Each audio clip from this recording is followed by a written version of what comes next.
Hello good morning दोस्तों, study point 9 पर आपका हार्दिक स्वागत है। कल हम बात कर रहे थे संधि की।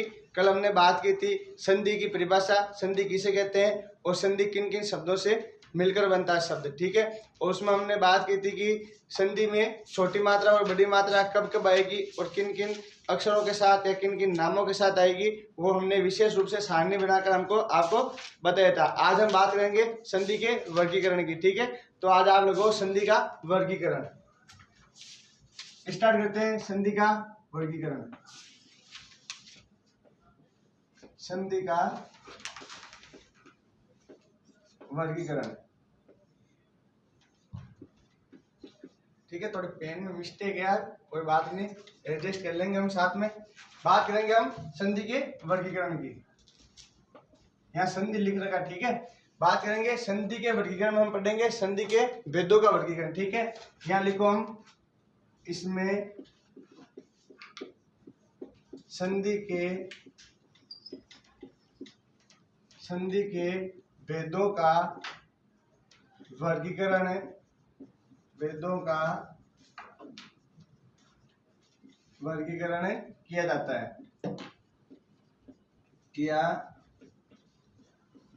है। और ये कितने प्रकार से करते हैं हम? दो प्रकार से, ठीक है। नंबर एक, संस्कृत की संधि। संस्कृत की संधि, संधि के प्रकार नहीं बता रहा हूँ साथियों, संधि के भेदों का वर्गीकरण बता रहा हूँ। दूसरी है हिंदी की संधि। हिंदी की संधि, जो हम संधि पढ़ते हैं ना हिंदी में, जो हम टॉपिक पढ़ते हैं संधि, वो जो संधि है ना सामान्यतः वो संस्कृत की संधि से आती है, ठीक है। हिंदी की संधि हम नहीं पढ़ते हैं, वो सामान्यतः जो हम संधि टॉपिक पढ़ते हैं ना वो संस्कृत की संधि है। इसमें हम पढ़ेंगे संस्कृत की संधि, ठीक है। यहाँ आप लिखो सामान्यतः संधि जो पढ़ते हैं वो हम संस्कृत की संधि पढ़ते हैं, ठीक है। अब हम इसमें पढ़ेंगे, आप ऐसे लिखो एक नंबर लगा के, जैसे कि संस्कृत की संधि लिखो सबसे स्टार्ट में। संस्कृत की संधि, इसमें लिखो संधि सामान्यतः तत्सम शब्दों में होती है। आपको स्पष्ट याद रखना है। लिखो संधि सामान्यतः तत्सम शब्दों में होती है। तत्सम शब्द किसे कहते हैं साथियों? तत्सम शब्द हम उन शब्दों को कहेंगे जो संस्कृत भाषा से हूबहू हिंदी भाषा में आ गए हैं, यानी कि वे शब्द जो हम संस्कृत भाषा में जिस प्रकार से उपयोग करते थे उसी प्रकार से बिना कुछ बदलाव के, यानी समय के साथ बिना उनमें कोई बदलाव किए हुए हमने हिंदी भाषा में उनका प्रयोग कर लिया, ठीक है। संस्कृत भाषा के मूल शब्द।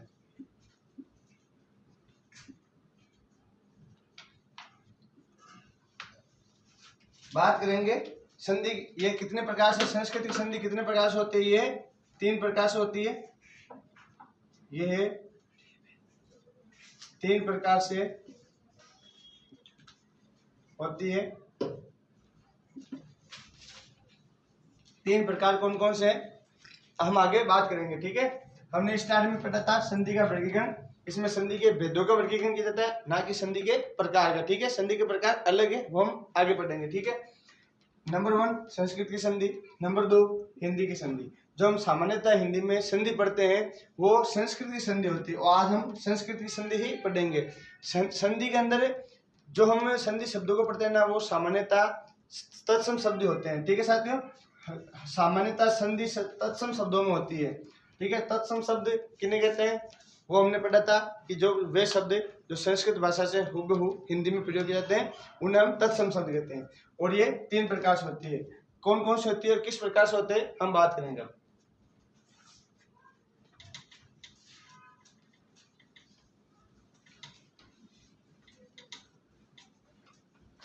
संस्कृत की संधि के 3 प्रकार बात करेंगे हम।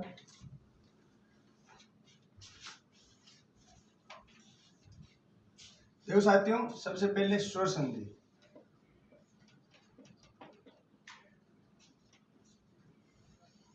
स्वर संधि में बात करेंगे, धन से पहले स्वर, और धन के बाद में भी स्वर, ठीक है। व्यंजन संधि, उसके बाद 1 नंबर स्वर संधि, 2 नंबर व्यंजन संधि। इसमें हम बात करेंगे धन से पहले व्यंजन और धन के बाद स्वर या व्यंजन, ठीक है। आराम से समझना है, अच्छे से समझ में आएगा आपको, घबराने की कोई जरूरत नहीं है। संधि आपके इतनी आसान हो जाएगी कि आप प्रत्येक क्वेश्चन संधि का आप राइट करोगे, ठीक है। अच्छे से समझना बस। तीसरी आएगी हमारी विसर्ग संधि।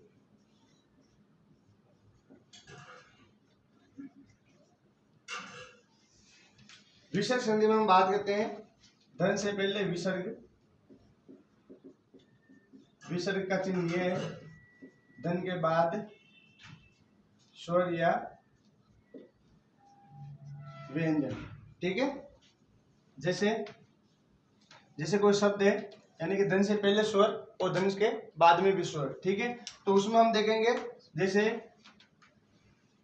दीप, धन, अवली। यहाँ देखो पे के अंदर इसको हम तोड़ेंगे तो पे, धन, ए और वापस धन और ये ए। तो यहाँ धन के पहले भी स्वर है, धन के बाद में भी स्वर है, ठीक है। तो ये जो फॉर्मेट मिलेगा हमको, ये मिलेगा स्वर संधि में। इसका संधि रूप होगा दीपावली। आराम से समझना, अच्छे से समझना, ठीक है। यहाँ धन से पहले स्वर, धन के बाद स्वर। यहाँ देखो पे को हम तोड़ते हैं तब ये पे हलन और यहाँ ए, धन के बाद वापस ए। फिर बात करेंगे हम व्यंजन संधि। व्यंजन संधि में धन से पहले व्यंजन, धन के बाद स्वर या व्यंजन, ठीक है। दोनों में से कोई भी आ सकते हैं। ये शब्द किस प्रकार से बनते हैं, किस प्रकार से इनके रूप में परिवर्तन होता है, सब की हम अच्छे से बात करेंगे, ठीक है। ये संधि के अलग अलग नियम हो गए। यहाँ पर पहला धन यानी कि वर्ण पहला अक्षर आने के बाद अगर कोई स्वर हो तो यहाँ ये पहले का तीसरा होगा। ये हम सब अच्छे से पढ़ेंगे संधि के, जब प्रकार पढ़ेंगे, इनके अच्छे से नियम पढ़ेंगे, तब हम आराम से पढ़ेंगे। यहाँ ये इसका संधि रूप होगा वागीश, ठीक है। फिर बात करते हैं धन से पहले विसर्ग और धन के बाद स्वर या व्यंजन कौन से शब्दों में होता है। जैसे कि हम बात करते हैं मन, धन, अभिलाषा, ठीक है सर। यहाँ देखो जैसे कि हमने बात की थी विसर्ग संधि में, यानी कि जैसे धन से पहले विसर्ग आ गया, उसके बाद स्वर या व्यंजन जो भी आएगा, इसमें हम बात करेंगे इसका संधि रूप कौन सा होगा, मनोभिलाषा। इन शब्दों का कैसे निर्माण हुआ, किस प्रकार से हुआ, हम सब संधि के नियमों के अंतर्गत अच्छे से पढ़ेंगे, आराम से पढ़ेंगे, ठीक है। यहाँ हमने देखा था हमारे पास पहली शर्त हुई स्वर के बाद स्वर हो, दूसरी शर्त हमारी ये है व्यंजन के बाद स्वर हो या व्यंजन के बाद व्यंजन हो, ठीक है। तीसरी हमारे पास हुई थी विसर्ग के बाद स्वर हो और चौथी हुई थी विसर्ग के बाद व्यंजन हो, ठीक है। तो अगर बात करते हैं हम, अगर स्वर के बाद व्यंजन आ जाए, यहाँ लिखो आप स्वर, धन, व्यंजन, ये शर्त हमारी कहीं पर भी नहीं बैठ रही। अगर ये हो जाए आपके सामने कि अगर कोई स्वर है और उसके बाद अगर व्यंजन आ जाए तो आप उस स्थिति में क्या करोगे, ठीक है। तो यहाँ आप ये तीनों फॉर्मेट में बना लो, उसके बाद अलग से नोट लगा के लिख लो। ये भी हम अच्छे से समझेंगे कि अगर स्वर के बाद व्यंजन आ जाए तो हमें क्या करना है। यहाँ आप लिखो, जैसे पहले मैं आपको बता देता हूँ, फिर इसके बारे में लिखाएंगे, ठीक है। अगर जैसे स्वर के बाद व्यंजन हो और अगर उस शब्द को हम संधि शब्द बनाते हैं, तो अगर जहाँ हम संधि शब्द बनाएंगे ना, यानी कि धन के दोनों साइड में देखेंगे, फिर जब संधि शब्द बनेगा ना, तो उसमें अगर किसी व्यंजन का आगमन हो रहा है तो वो व्यंजन संधि में चली जाएगी। यदि किसी स्वर का आगमन हो रहा है या लोप हो रहा है तो वो स्वर संधि में चली जाएगी, ठीक है। अभी हम बताएंगे किस प्रकार से, ठीक है। इसमें हम अभी आपको लिखना है, यदि स्वर के आगे लिखो, यदि स्वर के आगे व्यंजन मिले, यानी कि यदि स्वर के आगे व्यंजन दिया गया है यदि स्वर के आगे व्यंजन दिया गया हो तो उसमें, यदि स्वर के आगे व्यंजन दिया गया तो उसमें स्वर और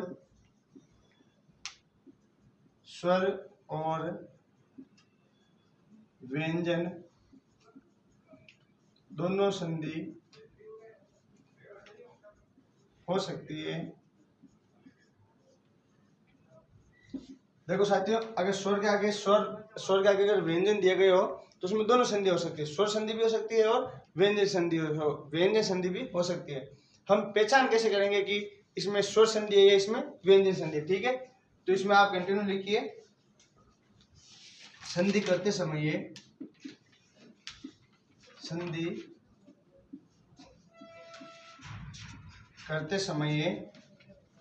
किसी स्वर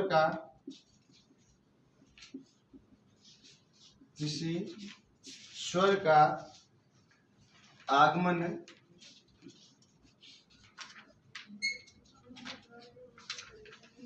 अथवा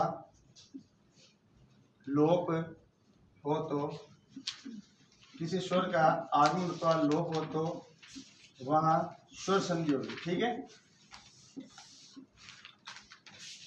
यदि बात करते हैं संधि करते समय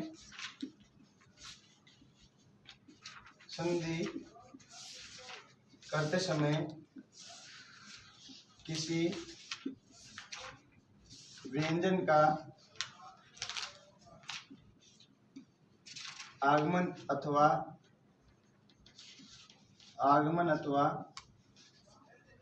लोप हो तो वहां व्यंजन संधि होगी। देखो हम पहले इसको उदाहरण से समझ लेंगे, आपको अच्छे से समझ में आएगा। ठीक है, मैं यहाँ लिख रहा हूँ उदाहरण। ठीक है, यहाँ हम देखेंगे स्वर के लिए और यहाँ हम देखेंगे व्यंजन के लिए। ठीक है, देखो जैसे हम बात कर रहे हैं विश्वधन मित्र, यहाँ देखो ये हमारी डेरिवेशन बन रही है ना, ये देखो यहाँ पहले स्वर, यहाँ देखो वे के अंदर ये है। ठीक है, यहाँ ये स्वर और यहाँ में है, यानी कि ये व्यंजन है। ठीक है, यहाँ देखो ये स्वर धन व्यंजन मिल रहा है। ठीक है, यहाँ हमारा ये स्वर है और ये हमारा व्यंजन है। ठीक है, अब हम इसमें देखेंगे कि कौन सी संधि है, कैसे पता चलेगा हमें। देखो अब अगर हम इसको संधि बनाएंगे तो ये बनेगा विश्वामित्र, मतलब ये जो ए था उसका यहाँ आ हो गया, मतलब कि यहाँ पर स्वर का आगमन हुआ था। अगर यहाँ पर स्वर का आगमन हो रहा है तो हमारी ये कौन सी संधि हो गई? ये हमारी स्वर संधि हो गई। ठीक है, अगर हम बात करते हैं वहां पे व्यंजन संधि की, व्यंजन संधि में देखो बात कर रहे हैं सुधन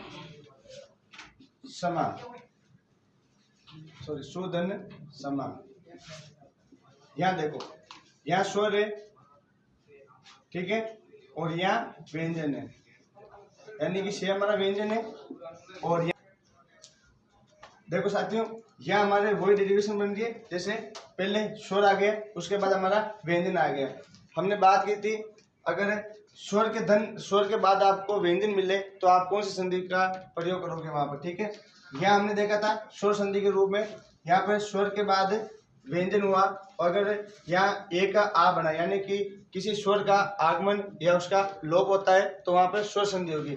यहाँ हम देखेंगे यही वही बात है, यहाँ हमारा ये स्वर है और यहाँ हमारा ये से क्या है? व्यंजन है। ठीक है, अब दोनों यहाँ देख लो वही स्वर और व्यंजन वाली बात है, लेकिन अब पता कैसे चले कि यहाँ स्वर संधि होगी या फिर व्यंजन संधि होगी। ठीक है, यहाँ संधि के नियमों में अच्छे से पढ़ेंगे।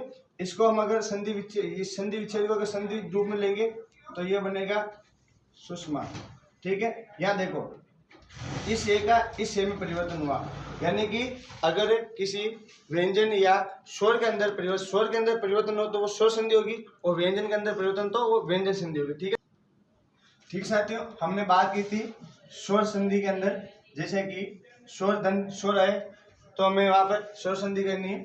विषय संधि के अंदर हमने बात की थी, सॉरी व्यंजन संधि में हमने बात की थी व्यंजन के बाद स्वर या व्यंजन आए तो वह हमारी व्यंजन संधि होगी। ठीक है, और हमने फिर विषय संधि में बात की थी, विषय के बाद अगर स्वर या व्यंजन है तो वह विषय संधि होगी।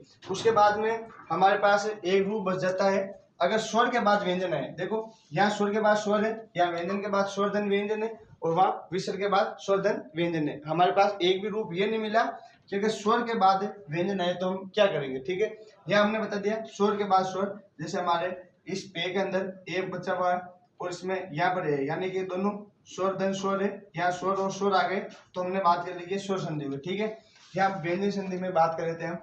यहाँ की यहाँ पर व्यंजन क्या है, के है। ठीक है, यहाँ स्वर आ गया, सपोज चाहे व्यंजन आता तो वही बात होती, ये हमारी व्यंजन संधि में चली गई। ठीक है, फिर बात करते हैं विसर्ग संधि की। ठीक है, तो यहाँ विसर्ग संधि में यहाँ पर ये हमारा विसर्ग रहा और यहाँ पर स्वर हो या व्यंजन हो कोई भी हो, ये हमारी चली जाएगी विसर्ग संधि में। ठीक है, उसके बाद हमारे पास एक धारणा ये आ रही थी कि अगर स्वर के बाद व्यंजन आए तो हम क्या करेंगे। हमने बताया कि अगर देखो ये पढ़ो आप, संधि करते समय यदि किसी स्वर का आगमन अथवा लोप हो तो वो कौन संधि होगी, स्वर संधि होगी। हमने बात की थी यहाँ पर।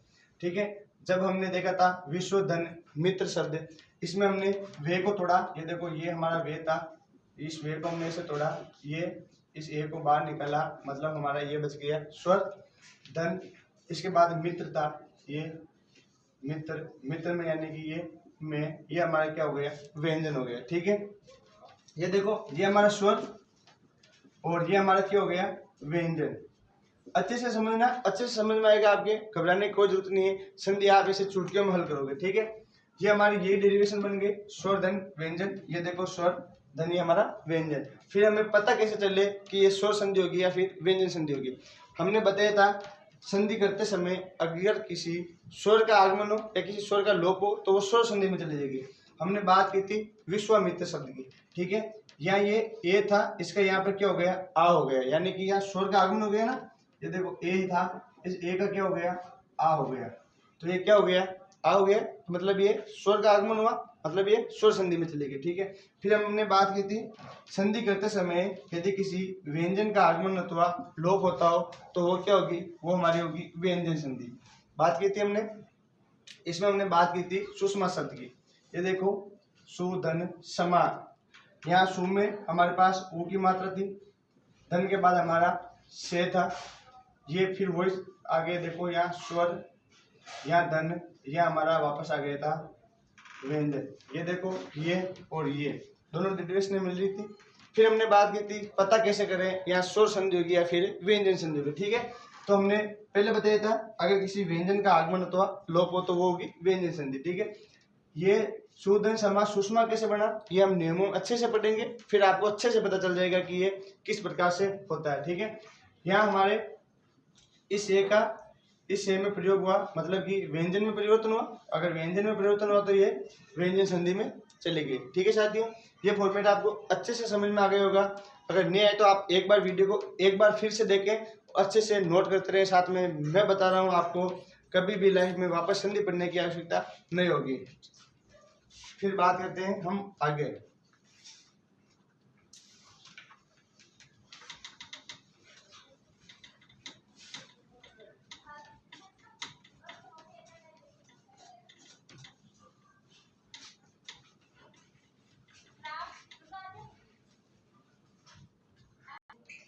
ठीक है साथियों, तो हमने बात कर ली थी स्वर संधि, व्यंजन संधि और विसर्ग संधि में अलग अलग फॉर्मेट में बात की थी तीनों की, और इसको हम कंटिन्यू आगे करेंगे कल की क्लास में। उससे पहले हम आपको एक बहुत अच्छी खुशखबरी देने जाने वाले हैं कि जैसे अभी आपके बीएसटीसी और हमारे पीटीटी के एग्जाम बहुत ही नज़दीक है, उसमें हम बात करेंगे। जैसे आपको हमारे चैनल के माध्यम से बहुत जल्द पीटीटी और बीएसटीसी के जितने भी पिछले पेपर हुए हैं उन सभी के आपको यहाँ पर प्रश्न मिलेंगे, उसके साथ उनकी व्याख्या भी होगी, क्वेश्चनों की उत्तरों के साथ व्याख्या भी होगी। और बहुत जल्द मैं गारंटी के साथ बताता हूँ आपको कि आप हमारे चैनल के साथ अगर कंटिन्यू जुड़े रहते हो तो पीटीटी और बीएसटीसी में आपके जीके के 100% क्वेश्चन हमारे चैनल से आएंगे। लिख के ले लो, आज आप स्क्रीनशॉट ले लो इसका। और बहुत जल्द हम करंट की क्लास शुरू करेंगे यहाँ पर, वो भी आपकी पीटीटी और बीएसटीसी में बहुत ही फायदेमंद साबित होगी। और बहुत जल्द हम रीजनिंग की क्लास भी स्टार्ट करेंगे, और रीजनिंग के साथ हम जो मानसिक योग्यता वाले टॉपिक है आपके पीटीटी और बीएसटीसी के अंदर, उसकी भी क्लास बहुत जल्दी स्टार्ट करेंगे। जैसे आपको पता है कि यहाँ रीजनिंग का बहुत बड़ा मैटर है और बहुत बड़ा हिंदी का भी मैटर है और जीके का भी बहुत अच्छा मैटर है। हिंदी में तो आप श्योर हो, मान के चलो कि आपका एक क्वेश्चन भी बाहर नहीं जाएगा। अगर कोई एक दो क्वेश्चन उदाहरण के रूप में बाहर चले भी गए तो आप 100% वहाँ हमारे नियमों के अनुसार आप उनको पकड़कर सही कर लोगे।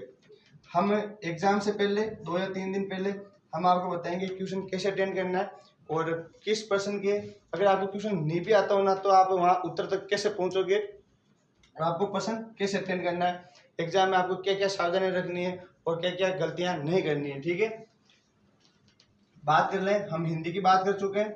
हिंदी हो जाएगी आपकी जीके 100% आपका क्वेश्चन बैंक चलेगा, आपके 100% क्वेश्चन हो जाएंगे।